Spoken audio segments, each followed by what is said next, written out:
기어다니는 것과 공중의 새까지 그렇게 하겠다.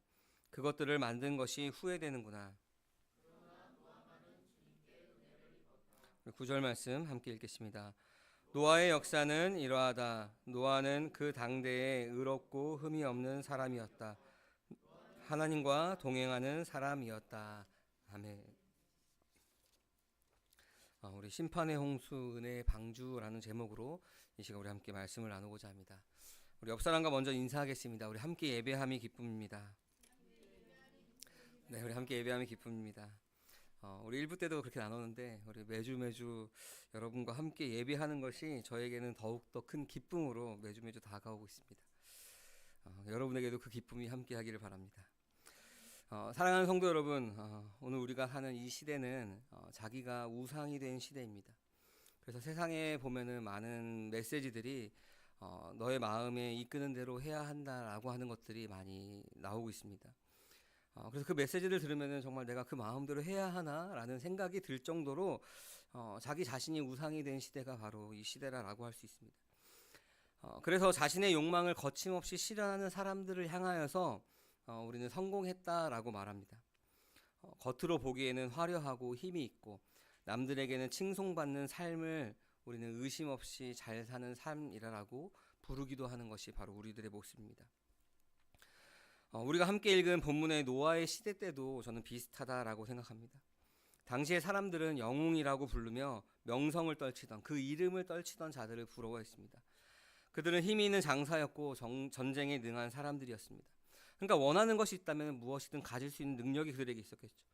겉으로 볼 때는 그 시대에는 인류의 문명이 꽃핀 아주 화려한 그런 시대였을지 모릅니다.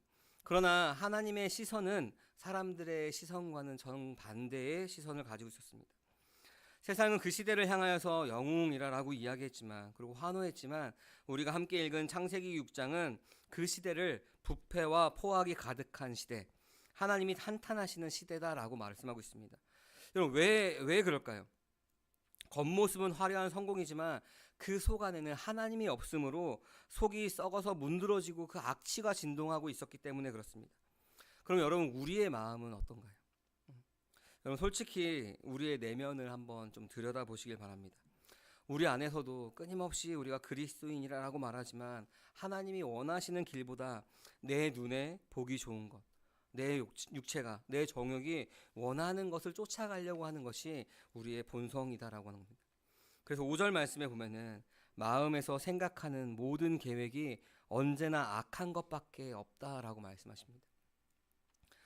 여기서 계획하다라고 하는 것은 뭔가 계획해서 뭔가 일을 행하는 것이 아니라 토기장이가 그릇을 빚어내듯이 우리의 마음 안에서는 쉴 새 없이 죄와 욕망을 빚어내는 공장과도 같다는 것입니다.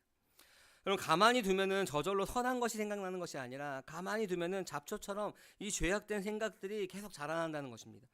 그래서 제가 여러분 한번 그런 얘기 한 적이 있는데 우리가 그것이 드러나는 것이 언제냐면은 학교 다닐 때, 초등학교 다닐 때 우리는 도덕을 배웁니다. 우리 안에서 가만히 있어도 선한 것이 드러난다면, 생산이 된다면은 우리는 도덕을 배울 필요가 없죠. 그러나 우리 안에는 끊임없이 그 악한 것이 드러나기 때문에 우리 어린아이들 때부터 도덕을 배우면서 어떻게 하면은 이렇게 선하게 살아갈 것인가에 대한, 물론 세상의 기준이 있지만 그런 것들을 배우는 것이 우리의 모습입니다. 여러분 홍수의 심판 앞에 서 있는 하나님 없는 인간의 실상이 바로 그 모습이라는 것입니다. 여러분 우리가 말씀을 묵상할 때 필요한 자세가 있다라고 말씀드렸습니다. 말씀을 묵상할 때 그 본문 안에서 하나님은 누구인가, 예수님이 누구인가, 성령님이 누구인가 찾는 것이죠. 그리고 나는 그 본문 안에서 누구인가, 그러면은 그 하나님이 그 본문 안에 나에게 무엇이라고 말씀하는가를 발견하는 것이 우리가 말씀을 묵상할 때 필요한 것입니다.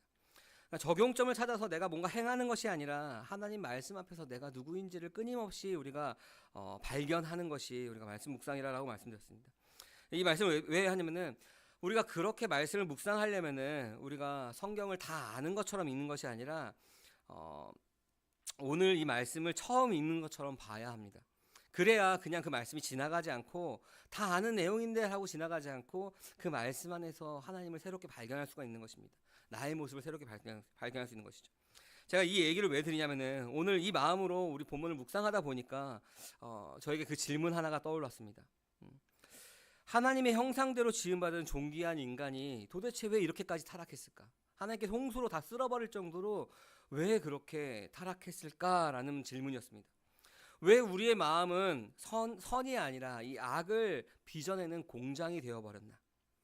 이 말씀 묵상하면서 그 질문 가운데 이 말씀을 준비하게 되어서 이 이야기를 드렸습니다. 이 이유를 알기 위해서 우리 6장이었지만 바로 앞장인 창세기 5장 2절 말씀을 한번 다시 보기 원합니다. 우리가 무엇을 잃어버렸는지, 원래 우리의 자리가 어디였는지를 확인해야 됩니다. 우리 2절 말씀 같이 한번 읽어볼까요? 시작. 하나님은 그들을 남자와 여자로 창조하셨다. 그들을 창조하시던 날에 하나님은 그들에게 복을 주시고 그들의 이름을 사람이라고 하셨다. 아멘. 하나님은 그들의 이름을 사람이라고 하셨습니다. 그러니까 사람이라고 하셨죠. 그럼 그 사람이 되려면은 뭘 받아야 되죠? 하나님이 주시는 그 복을 받아야 된다는 겁니다. 여러분, 이것을 우리가 배경 설명 없이 그냥 세속적인 눈으로 그래 하나님께서 주시는 복을 받으면 내가 사람이지라고 생각한다면은 이 복을 뭐라고 생각하죠? 단순히 그냥 재산이 늘어나고 내가 오래 살고 건강하게 살고 내가 원하는 것이 이루어지는 것, 흔히 말하는 우리가 기도하는 그 기도의 제목이 응답되는 것이 복이야 라고 생각한다면은 이 성경 정말 오해하면서 있는 것입니다. 여러분, 그것이 진정으로 맞나요? 그것이 하나님께서 주신 복인가요? 내가 기도하는 것, 내가 물질에 부족함이 없이 모든 것이 풍족한 삶이 하나님께서 주시는 복인가요? 물론 그럴 수도 있지만 그것이 아니라는 것입니다. 인간에게 주어진 가장 큰 복이 뭐냐면은 하나님 그 자신이라는 겁니다. 그래서 우리가 시편 73편 28절에서 보면은 하나님과 함께하는 것이 나에게 복이다라고 이야기하죠. 여러분, 물고기는 물속에 있어야 물고기죠. 우리 인간은 하나님의 복, 그러니까 하나님의 임재 안에, 하나님 품 안에 거해야지만 바로 사람답게 살 수가 있다는 것입니다. 하나님과의 관계, 그분과의 동행하는 삶 자체가 우리를 사람답게 살게 하는 것입니다. 그런데 창세기 6장에 가니까 이 하나님 품 안에 있던 하나님의 임재 안에서 그 사람답게 살았던 그 기초가 무너지고 있습니다. 서론에서 말씀드린 것처럼 우리의 마음이 죄를 빚어내는 그 공장이 되기 시작한 것이죠. 그 결과가 2절 말씀에서 이렇게 이야기하고 있습니다. 우리 같이 한번 읽어볼까요? 하나님의 아들들이 사람의 딸들의 아름다움을 보고 저마다 자기들의 마음에 드는 여자를 아내로 삼았다. 아멘. 하나님의 아들들, 사람의 딸들이라는 말이 뭐 신학적으로 여러 가지 뭐 논쟁이 있습니다. 천사냐 뭐냐 이런 여러 가지 이야기가 있지만 우리가 장로교니까 칼빈 선생님은 이 구절을 뭐라고 해석하냐면은 하나님의 아들들을 하나님을 섬기는 경건한 셋의 후손들이라고 칼빈이 해석을 합니다. 그래서 그럴 것이 저도 이 해석에 동의를 하는데, 우리가 새벽기도 때나 아니면 우리가 제가 오늘의 만나를 나눌 때, 그날 말씀 묵상할 때, 여러분 그 앞절에서 뭐가 나오면은 가인과 아벨이 나옵니다. 가인이 아벨을 죽이고 이제 인류가 타락하게 되죠. 그 다음에 아담과 하와의 자식으로 누가 나오죠? 셋이 나옵니다. 그리고 나서 그 다음 구절에 뭐라고 하냐면은 그제서야 비로소 그들이 하나님을 예배했다라는 구절이 나옵니다. 여러분, 그 셋의 후손들, 그 하나님의 아들들이라고 표현하는 거죠. 그들의 영적인 정체성이 어디에 있느냐라는 것입니다. 하나님의 아들들. 근데 그들조차도 무너지고 있습니다. 그 무너짐의 시작이 무엇이었냐면은 그들이 보는 것이었습니다. 사람의 딸들의 아름다움을 보고 저마다 자기들의 마음에 드는 여자를 아내로 삼았다는 것이죠. 하나님의 자녀들이 아니라 하나님의 품 안에 있는 그 사람됨으로 살아가는 사람들이 아니라 하나님 품을 떠난 사람들의 아름다움을 보고 자기의 마음에 드는, 내 마음이죠. 하나님 말씀이 아니라 내 마음에 드는 사람들을 자기 아내로 삼은 것입니다. 자기의 마음에 드는 대로 취했습니다. 여러분, 멀리 갈 것도 없이 창세기 3장 6절에 보면은 하와가 선악을 알게 한 나무의 실과를 먹은 장면이 나오는데, 뱀이 유혹했을 때 그 하와가 선악과를 본즉, 그죠? 바라본즉 뭐라 그러죠? 보암직도 하고 먹음직도 하고 탐스럽기도 했다. 그 말씀이 계속 연결이 되는 것입니다. 여러분, 죄의 실상이 무엇인지 아십니까? 우리가 겉으로 드러나는 죄들, 물론 중요하죠. 근데 겉으로 드러나는 죄는 우리 안에 무엇 때문에 그 죄가 나타나는지가 더 중요한 것입니다. 겉으로 드러나지 않아도 우리의 존재 자체가 죄의 나무임을 깨닫는다면 드러나지 않아도 내가 바로 그 죄를 빚어내는 공장이구나라는 것을 깨달아야 되는 겁니다.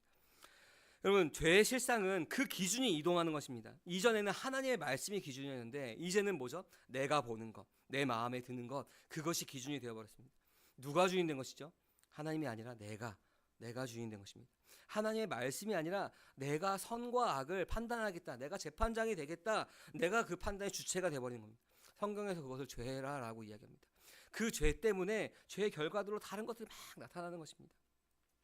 하나님을 믿는다라고 하는 사람들이 세상 사람들과 똑같은 것을 보고 똑같은 것을 욕망하고 똑같은 가치관으로 살기 시작한 것이 지금 이 노아의 홍수 바로 이전의 시대라라는 것. 오늘날도 참 비슷하지 않습니까? 참 하나님께서 물로 쓸어버리지 않겠다라고 무지개로 약속하지 않았으면 벌써 우리는 똑같은 심판을 받지 않았을까라고 생각이 듭니다. 여러분, 거룩한 구별이 사라지고 오직 눈에 보이는 그 육신의 아름다움만이 선택의 기준이 된 것입니다. 내 정욕, 육신의 정욕, 안목의 정욕, 이생의 자랑이라고 그러죠. 그렇게 하나님의 말씀이라는 기준을 버리고 자기 눈에 좋은 대로 살아간 그 결과가 4절 말씀에서 네피림이라고 하는 사람들이 나옵니다. 우리 네피림, 개역 개정에서는 거인이라고 하는 그 단어가 없지만 우리 세번역에서는 그들은 거인이다라고 이야기하죠. 아마 이제 원문에서는 그 거인이라고 하는 단어가 없이 그냥 네피림이라고 하는 단어가 있는데, 이게 뭐 여러 가지 이제 이걸 파고들자면은 시간이 강의 시간이 되니까 더 파고들지 않지만, 아마도 민수기에 나오는 그 정탐꾼들이 정탐을 하고 나서 그들은 거대하고 우리는 메뚜기와 같다라고 하는 그 해석이 똑같이 적용되지 않았을까라고 하는 것이 우리 일반적인 해석입니다. 저도 거기에 동의하는 것이, 우리가 가만히 생각해 보면은 이 네피림이라고 하는 이 거인이 살았다 할지라도 노아의 홍수 때 이들이 방주에 타지 않았습니다. 그러면은 민수기에 나오는 그 네피림이라는 사람, 저 거인 네피림이라고 하는 사람과 이 창세기에 나오는 그 네피림이라고 하는 사람이 동일 인물이라고 우리가 볼 수는 없는 것이죠. 근데 우리가 문맥상 이 네피림은 거인이 아니라 원어로 봤을 때 떨어진 자들, 공격자들이라고 하는 뜻이 갖고 있습니다. 그러니까 하나님의 아들들이 자기의 욕망에 맞는 그 사람의 딸들과 결혼함으로써 하나님에게서 떨어진 사람들을 낳았다는 것이죠. 하나님이라고 하는 그 복의 자리에서 떨어져 나간 자들을 이렇게 네피림이라고 표현한 것입니다. 6장에서 그렇게 이해하죠. 네피림은 하나님의 아들들과 사람의 딸들 사이에서 태어났다. 그래서 그들을 용사요 유명한 사람, 그러니까 자기의 이름을 떨치는 사람이라고 이야기합니다. 그럼 성경을 쭉 읽다 보면은 이제 6장에서 11장으로 넘어가면은 바벨탑을 쌓는 사건이 나오죠. 그때 그 사람들이 뭐죠? 우리가 우리의 이름을 내자라고 이야기하죠. 똑같이 그 죄가 반복되고 있는 것이죠. 그러면 힘과 폭력으로 약한 자를 짓밟고 권력을 휘두르는 자들을 영웅 대접하고, 여러분, 바벨탑을 쌓는 사람처럼 자기 이름을 높이는데 혈안이 된 사람들을, 그 유명한 자가 되는 그 시대, 바로 노아의 홍수의 직전의 사람들입니다. 또 오늘날 우리의 모습이죠. 세상은 그들을 부러워하지만 하나님의 평가는 그렇지 않았습니다. 3절을 보면은 그들이 육신이 되었다라고 말씀하십니다. 하나님 보시기에 그들은 영웅이 아니었습니다. 생명의 근원신 하나님이 떠나가자 그들은 사람이라고 하는 그 지위를 잃어버리고 욕망에 따라 움직이는 육신이 되어버린 것입니다. 하나님 없는 성공, 하나님 없는 명예, 하나님 없는 그 삶은 결국 썩어서 없어져 버릴, 자신의 욕망대로 움직여 버릴 그런 육체일 뿐이다라고 이야기하는 것이죠. 여러분, 이렇게 하나님께서 처음에 1장에서 사람을 지으시고 보기에 좋았더라, 생육하고 번성하고 땅에 충만하라라고 했던 그 하나님께서 이 인간이 이렇게 타락한 모습을 보고 그 심정이 어땠을까? 6절 말씀에서 이렇게 말씀하십니다. 같이 한번 읽겠습니다.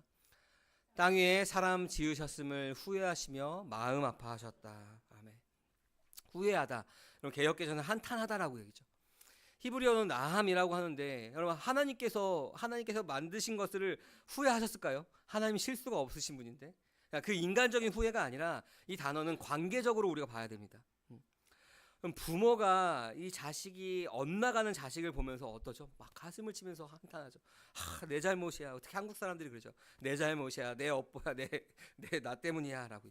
여러분, 그렇게 한탄하는 것이 바로 이 나함이라고 합니다. 그럼 여러분 하나님께서 왜 한탄하셨을까? 우리 아까 서론에서도 봤듯이 5절 말씀에서 이렇게 이야기하고 있기 때문에 그렇습니다. 우리 5절 말씀 같이 한번 읽겠습니다.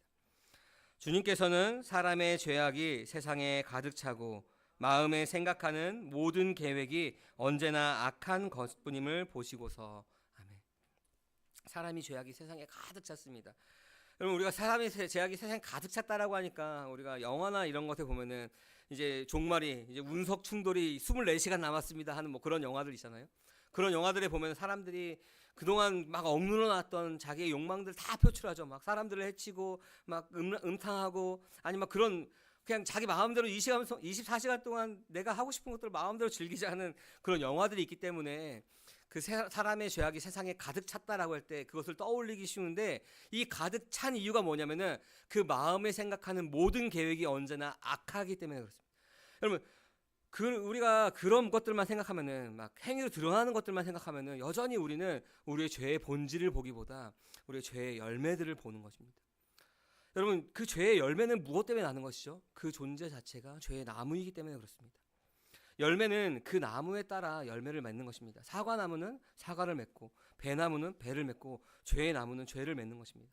계속 말씀드리지만 하나님 안에 거해야 되는 이 사람이 자신이 주인이 되어서 이 보암직도 하고 먹음직도 한 그것을 선택한 것, 죄의 나무이기 때문에 그것으로 죄악이 가득한 것이 드러난 것입니다. 기준이 하나님의 말씀이 아니라 자기 자신이 된 것입니다. 그래서 계속 이어서 말하는 이 마음의 생각의 모든 계획이 항상 악할 뿐임을 보시고서라고 말씀을 하시는 것입니다. 이 마음의 공장 자체가 우리가 망가졌다는, 고장났다는 것입니다. 이미 죄의 나무라라고 하는 것입니다. 아무리 우리 로마서 말씀에서도 10장 말씀에서 나오죠. 사람이 하나님을 향한 열심으로 자기 막 열심히 하지만 하나님을 아는 참된 지식이 없으니 자기의 의를 높이는 것처럼, 여러분 이 마음의 공장이 고장났다는 겁니다. 내가 주인, 하나님을 떠나서 내가 주인 되었다는 것입니다. 여러분 하나님이 사랑하시는 이 자녀가 그렇게 자기가 주인된 채 죄의 노예가 되어서 스스로 그 파멸의 구덩이를 파며 그 안에 들어가시는 것을 보니까 한탄하시는 것입니다. 여러분 죄는 단지 우리가 하나님의 말씀을 어기는 것으로 끝나는 것이 아닙니다. 행위로 끝나는 것이 아닙니다. 우리를 지으시고 사랑하시는 그 하나님의 가슴을 찢는, 한탄하게 하시는 일이 바로 우리가 죄를 짓는 일입니다. 내가 주인된 채로 살아가는 거죠. 그래서 우리가 죄를 미워해야 하는 것입니다. 그래서 우리가 계속 들어야 하고 나의 위치를 말씀 안에서 점검을 해야 되는 것입니다. 어제 그제 1년 전 10년 전에 들었던 말씀이 아니라 오늘 나에게 주시는 그 오늘의 만나로 우리가 살아야 되는 겁니다.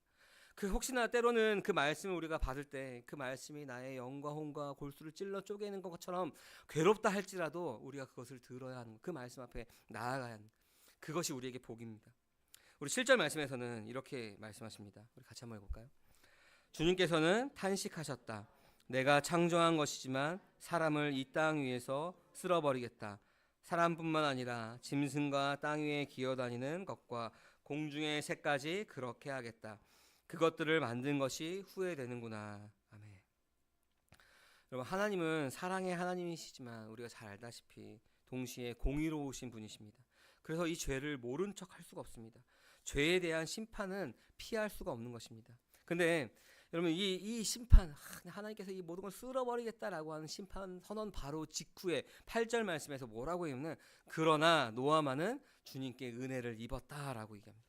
성경에서 은혜가 처음 나오는 곳이 바로 이 창세기 6장 8절의 말씀입니다. 우리가 흔히 노아가 은혜를 입은 것이 우리 9절에 나오는 것처럼 당대의 의인이니까 구원받았지, 은혜를 입었지 라고 생각하는데, 여러분 그냥 우리가 단순하게 성경을 쭉 읽다 보면은 노아가 당대의 의인 이전에 벌써 뭐를 이야기하시죠? 하나님께서 하나님의 은혜를 먼저 이야기하십니다. 노아만은 주님께 은혜를 입었다 먼저 이야기하죠. 노아가 완벽해서 은혜를 입은 것이 아니라 우리와 똑같은 성정을 가진 그 노아가 이 타락한 세상에서 자기가 주인된 채 살아가지 않고 하나님과 동행할 수 있었던 그 비결은 하나님의 은혜다라고 하는, 하나님께서 그를 붙들어 주셨기 때문에, 하나님께서 붙들어 주는 그 손길이 있었기 때문에 그 노아가 당대의 의인으로서 살아갈 수 있었던 것입니다. 하나님께서 일하시는 방법이 비슷합니다. 18절에서도 보면은 내가 언약을 세우시겠다라고 말씀하시죠. 아직 홍수가 일어나지도 않았는데, 홍수의 심판이 있기 전에 언약을 먼저 세워주십니다. 심판의 비가 내리기 전에 하나님께서는 먼저 은혜를 베푸시고 하나님께서 먼저 약속하십니다. 여러분, 그러니까 이걸 우리가 곰곰이 묵상하다 보면은 참 이 말씀이 우리에게 복음의 말씀이다, 복된 소식이다라고 말할 수 있는 것입니다. 우리의 행함이 아니라 하나님의 은혜가 먼저였습니다. 우리의 의로움이 아니라 하나님의 은혜가 먼저였습니다. 우리가 하나님을 먼저 찾은 것이 아니라 하나님께서 우리를 먼저 찾아오셨죠. 우리가 죄인 되었을 때부터. 로마서 5장 8절에서 말씀하고 계시죠. 하나님께서 우리가 죄인 되었을 때부터 우리를 사랑하심으로 그리스도를 우리 가운데 내어 주셨습니다. 여러분, 이게 우리 가운데 복된 소식이 아니고 무엇이 복된 소식이겠습니까? 로또가 당첨됐습니까? 그게 복된 소식입니까? 아니요. 우리가 죄인 되었을 때 하나님께서 우리를 찾아오신 하나님의 은혜가 먼저 우리 가운데 있다는 것이, 우리의 행함이 아니라 하나님의 은혜가 먼저 있다는 것이 우리에게 복된 소식이라는 겁니다. 여러분, 이 시간 함께 예배하는 저와 여러분에게도 이 복음의 소식이 진정의 기쁨의 소식이 되기를 소망합니다. 이제 하나님의 은혜를 입은 이 노아에게 구체적인 구원의 방법을 제시하고 있습니다. 우리가 잘 알다시피 14절에 구원의 방주를 만드십니다. 우리 14절 말씀 같이 한번 읽어보겠습니다. 너는 잣나무로 방주를 한 청 만들어라. 방주 안에 방을 여러 칸 만들고 역청을 안팎에 칠하여라. 아멘. 방주를 만들고 안팎에 무엇을 칠하죠? 역청이라는 걸 칩니다. 이 역청이 하는 역할이 무엇이냐면은 물이 새지 않도록 막아주는 방수제의 역할이 이 역청입니다. 근데 역청을 뜻하는 이 히브리어 말이 뭐냐면은 코페르라고 하는 단어입니다. 이 코페르라고 하는 말은 몸값을 치르다, 속죄하다라고 하는 카파르라고 하는 단어에서 파생된 게 이 코페르라고 하는 단어입니다. 여러분, 물이 배 안으로 침투하지 못하도록 틈을 메우는 이 역청이 이 방주를 안전하게 하고 방주 안에 산 사람들을 안전하게 했습니다. 여러분, 그와 똑같이 죄인인 우리를 하나님의 진노와 그 심판의 물결로부터 안전하게 덮어주는 것이 바로 이 속죄의 은혜입니다. 신약에서 이것을 바로 우리를 위해서 흘리신 바로 예수 그리스도의 보혈임을 이야기하죠. 우리가 오늘 그것을 기념하며 성찬 예식을 한 것입니다. 예수님의 피가 우리의 안팎에 발라질 때 그 심판이 넘어가는 것입니다. 우리 출애굽기에 와서는 좌우의 문설주와 임방에 발랐을 때 죽음이 그 심판이 넘어가죠. 패스오버, 유월절. 여러분, 우리 안에 그 안팎에 그 예수님의 피가 칠해질 때 우리는 그 심판은 우리를 넘어가는 것입니다. 여러분, 산이 아무리 높다 한들 그 산은 거친 홍수 앞에서 잠기게 되어 있습니다. 그 산을 우리가 아무리 올라간들 그것은 물의 심판을 우리는 피할 수가 없습니다. 우리가 그것을 붙든다 한들 지푸라기에 불과한 것입니다. 내가 수영을 아무리 잘한다 한들 그 심판을 피할 수가 없는 것이죠. 오직 역청이 칠해진 그 방주 안에, 하나님이 닫으신 그 문 안에, 그 품 안에 있는 자들만이 그 생명을 얻었습니다. 사랑하는 성도 여러분, 예수 그리스도 안에 머무는 자만이 그 심판을 이기고 그 영생을 얻습니다. 내 노력, 내 선행이라고 하는 그 뗏목은 그 거친 바다에 부서지지만 예수 그리스도의 은혜의 방주는 결코 침몰하지 않습니다. 여러분, 그 방주는 방향키나 돛이 없었습니다. 오직 하나님께서 이끄시는 대로 움직였죠. 우리가 그리스도 안에서 내가 이것을 어떻게 할까 하고 내가 근전근강하며 수고하고 무거운 짐진자로 살아가는 것이 아니라 그 안에 그냥 거할 때 하나님께서는 우리의 길을 인도하십니다. 그 안에서, 그 은혜 안에서 우리를 한 걸음 한 걸음 인도하시는 것입니다.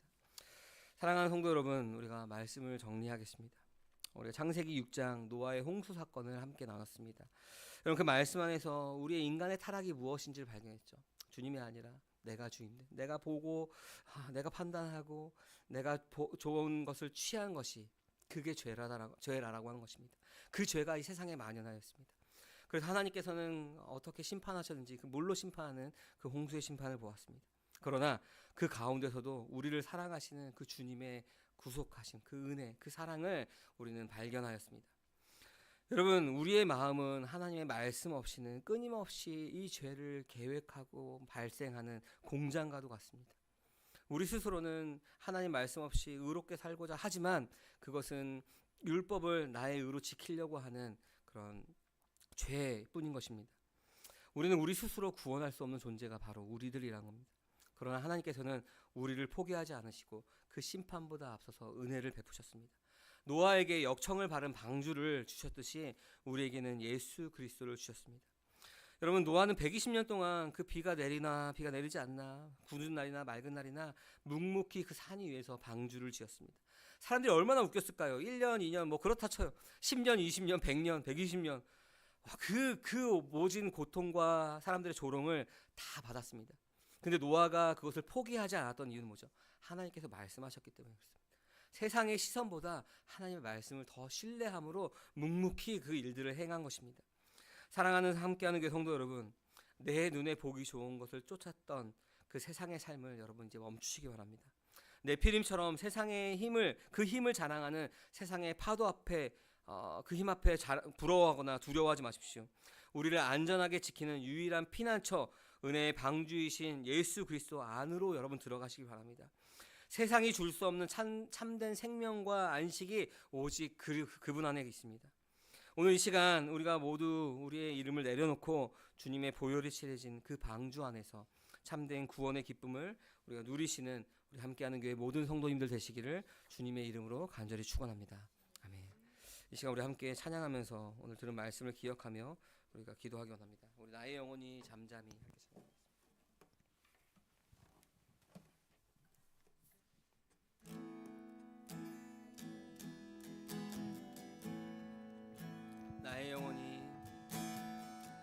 나의 영혼이 잠잠히 하나님만 바라밀어 나의 구원이 그에게서 나는 도다. 나의 영혼아 잠잠히 하나님만 바라라. 나의 소망이 저에게서 나는 도다. 오직 주만이 나의 반석 나의 구원이시니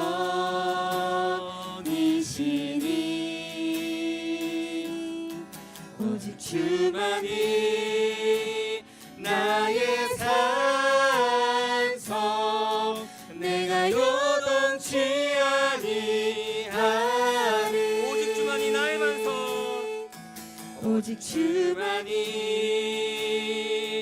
나의 반석 나의 구원이시니 나의 구원이시니 오직 주만이 나의 산성 오직 주만이 나의 산성 내가 요동치 아니하리. 나의 구원 나의 영광 하나님께 있으니 나의 구원 나의 영광 하나님께 있으니 내 힘의 반석과 내 힘의 반석과 피난처 되시네. 우리 오직 주만이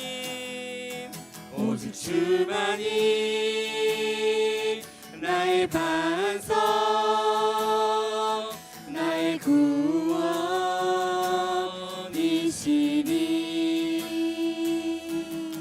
오직 주만이 나의 산석 내가 요동치 아니. 우리 한 번 더 고백하겠습니다. 오직 주만이 나의 반석 나의 구원이시니 오직 주만이 나의 반석 나의 구원이시니 아멘. 오직 주만이 나의 산석 내가 요동치 아니하리. 이 시간 우리 들은 말씀을 기억하면서 우리 함께 기도하기 원합니다. 주님, 우리가 하나님의 아들들이 사람의 딸들을 보고 욕망을 품었던 그 모습이